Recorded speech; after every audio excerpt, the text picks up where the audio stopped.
मौलाना मुजीबुर रहमान जा बयान ॿुधण जे लाइ मौलाना साहब जो यूट्यूब चैनल ज़रूर सब्सक्राइब कंदा। ख़ूबियूं आहिनि। इस्लाम निकाह जी तरफ़ जेको डायरेक्ट फोकस करायो आहे न, त इन जे अंदरि वॾी भलाई आहे। अल्लाह ताला फरमाए तव्हांखे निकाह इन जे करे असां हुकुम ॾिनो आहे ताकी इन सां तव्हांजी नसल जेको वधंदी। अल्लाह जे नबी हुकुम ॾिनो, अल्लाह जे नबी फरमाए उन औरतुनि सां शादी कयो, उन औरतुनि सां शादी कयो जंहिंजो नसल जेको आहे ज़्यादा हुजे। नसल ज़्यादा सम्झो था? नसल ज़्यादा ईअं त माना ॾिसो जेकी तव्हांजी ससु थियण वारी आहे न, ॾिसो त उनखे केतिरा ॿार आहिनि।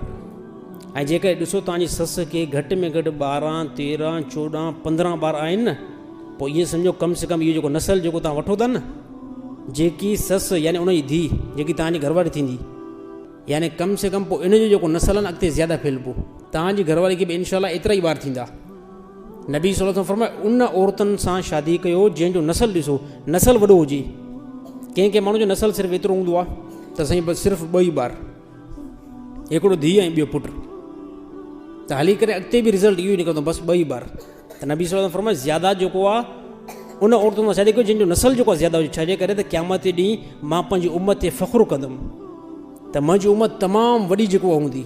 त माण्हू घणा टेंशन में अची वेंदा आहिनि न, साईं हाणे ॿार एतिरा वारा पैदा थियनि था, एतिरे वॾनि ॿारनि जी तरबियत केरु कंदो? साईं तरबियत उहो लाज़मी तव्हां पीउ खे करणु खपंदी, बाक़ी खाराइण वारी ज़ात आहे न उहा अल्लाह जी आहे। बसि इन लाइ टेंशन न कंदा की तुसीं हाणे जेको ॿार घणा थींदा त सुभाणे हिननि खे पालींदो केरु? पालींदा तव्हां पीउ न आहियो,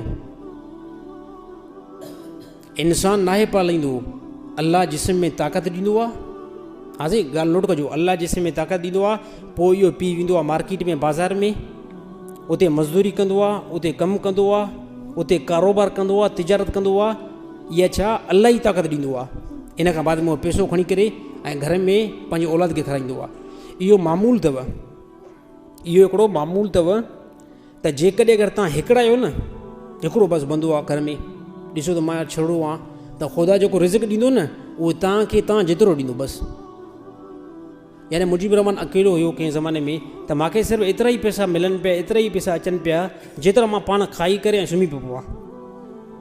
पर आस्ते आस्ते जॾहिं शादी कंदो त हाणे थिया 2, त ख़ुदा रिज़्क़ केतिरो ॾींदो? हाणे ख़ुदा ॿिनि माण्हुनि जेतिरो तव्हांखे रिज़्क़ ॾींदो, तव्हांखे तव्हां जेतिरो ॾींदो, पर तव्हां सां गॾोगॾु तव्हांखे तव्हांजी घरवारी जेतिरो बि ॾींदो।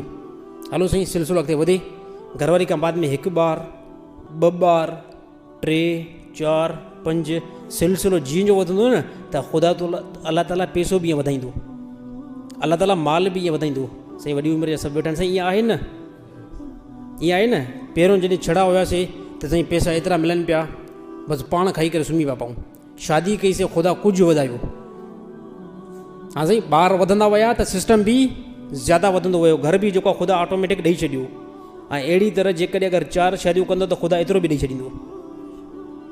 इजाज़त आहे फ़नकिहू मा ताब लकुम मिनन निसाई मसना व सुलासा व रुबा फ़इन ख़िफ़्तुम अल्ला तादिलू। अल्लाह ताला फरमायो निकाह कयो जीअं औरत खे तव्हां पसंदि कयो था। हा 1 निकाह कयो, इन खां बाद में ख़ुदा इजाज़त ॾिनी 2 निकाह बि कयो। साईं 2 निकाह बि कयो, ख़ुदा फरमायो 3 निकाह बि कयो, 4 बि कयो। अल्लाह ताला चैन जी इजाज़त ॾिनी आहे। पोइ अल्लाह ताला हिकिड़ो क़ैद लॻायो, फ़इन ख़िफ़्तुम अल्ला तादिलू, जेकॾहिं अगरि एतिदाल नथा करे सघो न, अल्लाह ताला फरमायो हिकिड़ी औरत खे घर में रखो बसि। ॾिसो त हाणे कंट्रोल थी न सघंदो, ॿी शादी कंदुमि त पोइ इन खां बाद में पहिरीं औरत खे ध्यानु मां ॾींदुमि ई न, जेकी नई आई आहे उनखे घणो ध्यानु ॾींदुमि ऐं सभु कुझु उनखे ॾींदुमि। पोइ अल्लाह ताला फरमाए कंहिं क़िस्म जी ज़रूरत न आहे, मां अल्लाह इजाज़त ॾिनी आहे न, उहा इजाज़त ॾिनी आहे एतिदाल सां, अदुल सां। अदुल आहे न, पोइ भले कयो 2 कयो 3 कयो 4 कयो, पर जेकॾहिं ॾिसो त तव्हांजे अंदरि अदुल जो मादो ई न आहे, ताक़त ई न आहे, अल्लाह ताला फरमाए पोइ हिकिड़ी रखो बसि। हिकिड़ी रखो, इनखे हलायो, पंहिंजी औलाद खे सिस्टम हलायो, हे तव्हांजे लाइ जेको हो काफ़ी आहे। कंहिं क़िस्म जो टेंशन कयो ई न। शादी कई त साईं पोइ इन खां बाद में घरवारी हिनखे हक़ अदाई करणु छॾे ई न पई, घरवारी हिनखे सोबत करणु न पई छॾे। हे आयो साईं की मौलवी साहिबु ॾे चई साईं मूंखे घरवारी हक़ अदाई करणु छॾे ई नथी। हाणे हिन मसइलो हल कीअं थिए? छो त हो मुंहिंजो हक़ बि त आहे न, मां निकाह कयो त हाणे छा हे भई घरवारी आहे न, पर हे चए थी मुंहिंजे तरफ़ ऐं मुंहिंजे क़रीब अच बि न, मुंहिंजे वेझो अच बि न। त मौलवी साहिबु चयोसि त हीअं कर, वञी करे घरवारी खे फज़ाइल हिकिड़ो ॿुधा। घरवारी खे चयो त जॾहिं बि ज़ाल मुड़ुसु पाण में हक़ अदायगी कंदा आहिनि न, पोइ छा थींदो आहे? पोइ उन हक़ अदायगी जे करे दुनिया जे अंदरि 100 काफ़र मरी वेंदा आहिनि। छा थींदो?